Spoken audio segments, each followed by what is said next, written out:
And news from France now. Now, tensions continue to escalate for the France government after 5 straight weekends of disruptive weekends of protests across France. The police are now taking a turn expressing anger at the government. 2 police unions threatened to strike and protest over working conditions. The grunt comes after weeks of violent protests by the Yellow Vest demonstrators. The police union have asked the government better working conditions with the payment of over 1,000 of hours of unpaid overtime work that had accumulated over the years.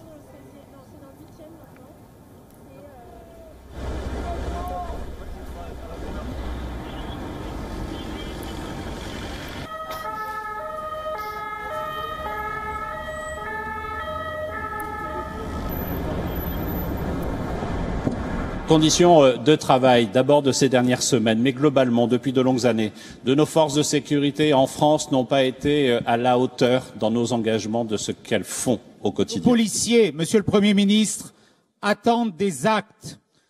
Ils expriment aujourd'hui, vous le savez, un profond malaise et une colère tout aussi profonde. 63 policiers et gendarmes se sont suicidés depuis le début de l'année 2018. Ils sont sous pression du terrorisme, sous pression de la violence, sous pression des manifestations, sous pression des flux migratoires. On the other hand, the pensioners and students took to this protest against reforms by the French government.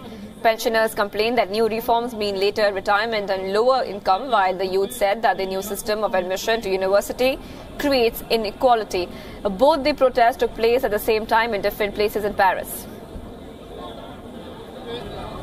Surtout pour les menaces futures, parce que la retraite à point, on n'en veut pas, quoi. C'est un slogan, mais c'est la vérité. Ça sera le travail sans fin, parce que on n'aura jamais le nombre de points suffisants. On va multiplier le nombre d'années de travail.